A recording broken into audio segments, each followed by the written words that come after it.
Wow! Brown. Oh, finished product natin. Finished product po ng Nadit Oli. Mige.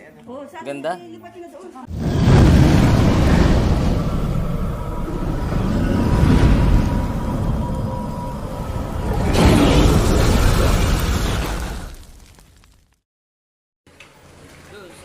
Yan ka-viewers oh. Ito yung gagamit din sa pag-uling. Meron siyang ganito. Parang yung pasingawan. Bali siya apat na pares. May first and third. First, second, third layer. Then yung ating ulingin nga itong kawayan para mas ito kasi kawayan ang nako dito. Ito na yung sample nung inuling nila oh. Ito uling na kawayan oh. Viewers, ano? lang siya. Tinira. Ito ka kayo mitim. Gusto ko namin din eh. Siya talaga, ha? Kayo sa init. Ito pinapakita. Yan naman hihinangan, nakakabili mo ng ganito. Or pwede nyo pa... Ito naman, ginawa lang nung paborito, binuo niya. Oo, kasi wala namang kadiri, ano. Oo, nilagyan lang nito yung flat bar na binuo. Oo, wala Pwede kasi rin naman, na maliit lang. Pwede nga ganito lang hanggang dito lang. Pwedeng tenga-tenga lang. Meron lang babanggaan. Para may patong, hindi siya lumusok. Medyo nahirapan po ako mahirap gawin tong diretsuhan. Oo, sa Straight na welding, weldingan. Pero kung tenga lamang, apat na side na pwedeng banggaan nun. Get na po. Sa mga kasama ko sa seminar. Kaya helpfully maraming drum po, lagay na langis. Maglagay tayo ng konting. Tinugin namin yung mga ebidensya. Nasilab yun. Sino ba kayo, DP?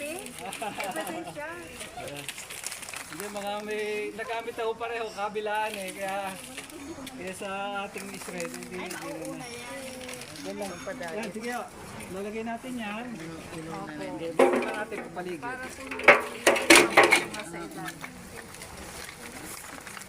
Gaya nasa video. Puya po tayo. Ito po, hindi lang kaya na. Gaya ng mga nagkita. Bao, bunot, corn cobs. Kahit po yung Kami niyari na niya. Uling na kawayan. At sa una, dahil magsisimula ang pag-uuling natin sa ilalim, kailangan merong hangin na papasok. Kaya dito, sa una, itong ilalim lang ang tawag dito. Dalim na ang bubuksan daw. Ilalim pa lang dahil magsisimula mag-uling. Sir, ibig sabihin sir, kahit sir tayo ay kargado ng materials hanggang taas, ilalim lang yung bubuksan. Oo. Kargado ng hanggang taas. Sa una po, although pwede naman punuin, ang ginagawa namin, hindi muna namin siya pinupuno. Ay may katamaran po, kung may rami ginagawa, gusto ipupunin, aalis siya. Oo. Tapos babalikan na lang niya. Mamaya pakita po natin. Babalikan niya, abo na. Una, kaya ganito lang ginagawa Kaya natin. tatanong natin kung dapat mabuksan o hindi. Yan. Okay. Kasi, bakit? Kasi mamaya, pinuno natin yan, tapos sinamatay yung apoy, uulitin na naman natin. Oo, kaya kailangan siguraduhin, Sigurado pong aalis yan. Mausok na. yung pag mausok na, pag tuloy-tuloy na. Ano ilagay lighter? Ito po ang tamang pagsindi po ng apoy. No, pag naman papel, kung walang papel, pwede yung mga sahanan niyog, kahit yung ano, Bunot. bunot o yung, Mas madali. Maganda mo madali. kahit yung uyo sa niyog. Ito po yung mga... Sir, gasoline is not recommended. Ay, pwede naman kung talaga. Ano kung mayaman ka? Madali, oo. Kaya lang. Kadip, pag dumiklap yun eh. Tapos sa buka, ang busog. Pwede yung buhusan ng gaas. Yun nga. Ginagawa po namin paminsan-minsan yun. Pag ayaw talaga mag-apoy, Yan pala ang tad-tad ng eh, huling ko na. Pag galit na po yung nagsisindi. kaso pag nasilip ko. Ikaw po na potensya. Makapaliri oh. Yung ordinary tram lang po yan. Na minodified lang. Pili siya magpasa Japan na rin. Kaya kahit buhusan ng krudo, siguraduhin natin nga nag-aapoy ay yung ating uulingin. Baka mamaya ay yung krudo pa lang ang nag-aapoy eh. Pag namatay,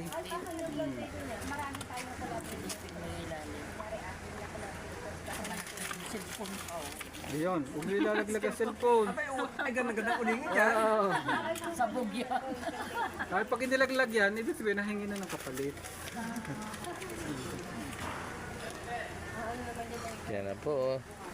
Huling na po. Nagka-unti-unti na. Operation ng breaking.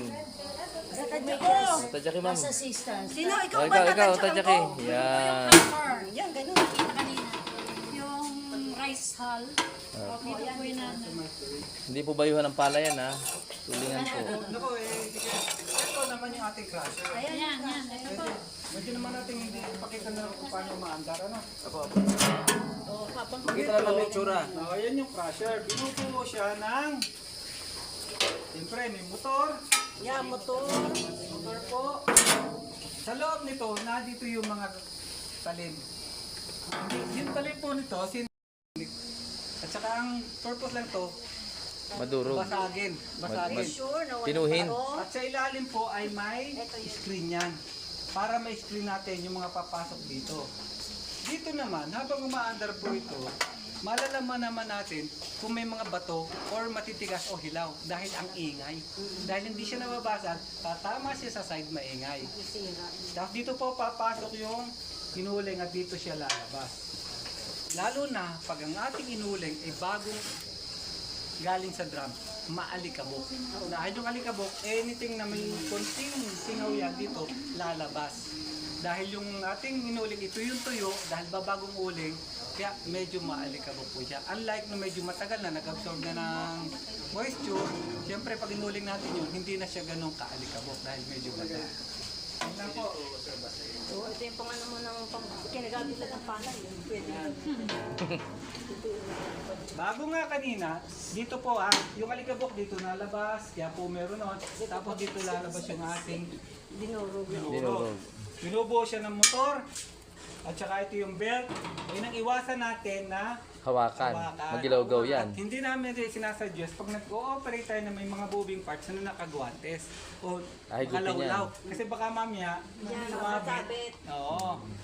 Pag nagbubuhat tayo, may hawakan tayong mainit. Pero pag may mga moving parts, katulad din bawa, napasaksak to, nakagit, madadala yung kamay.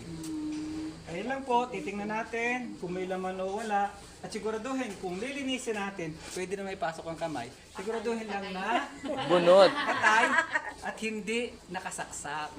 Ay baka patay nga siya, ay may magbiro, biglang mapindot to. Ano ba to?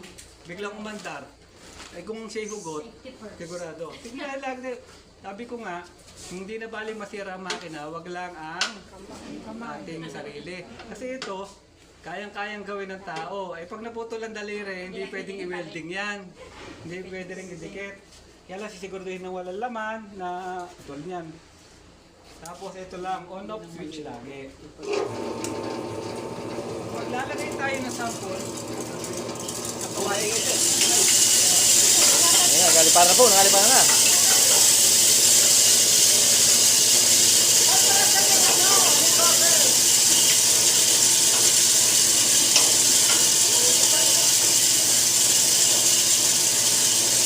Pagpalagay lang po, wag po tayong pupwesto dito. Dahil sa gilid. Dahil hindi lahat yan papasok. Maaaring may mga babuo umaliktad.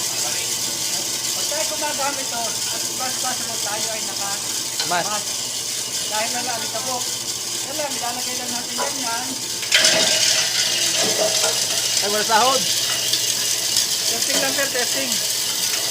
Ngayon, paano natin masasabing uling na to? Pag ito ay madaling maputol, uling.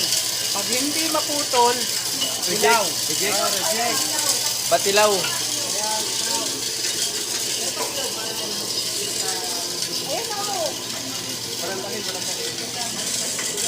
Yan ginagawa namin. Pag naglalagay kami dito, at least, binibiyak namin. Mas maliliit, mas madaling uling. Yung mga ilaw, pwede natin siya, pag nag-uling ulit tayo, pwede natin siya. Pwede ulit. Sala. Minsan, hanggang dito, huwag natin gagamit ng kamay pagtutulak. Mamit tayo ng kahoy, pero huwag pa aabutin dito sa loob. Hanggang dito lang. tulak-tulak. Kasi baka maabot yung ng talim, yung ating pansaksak, matayong makina. Ayan. Ito nakabilis yung produce niya. Then ganito yung mangyayari.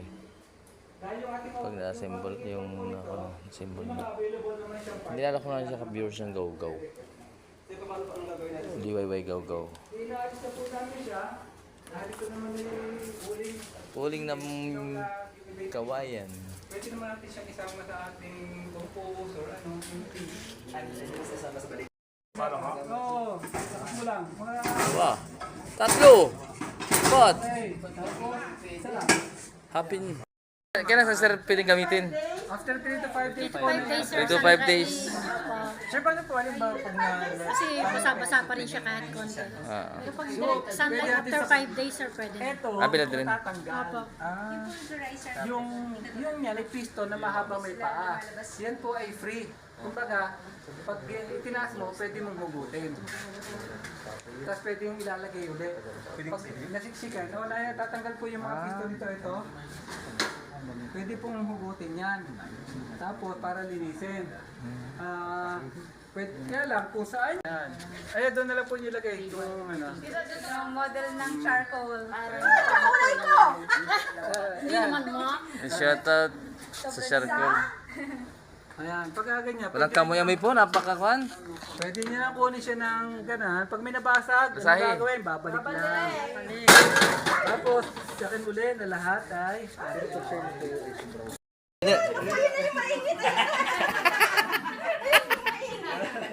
Hindi ba init?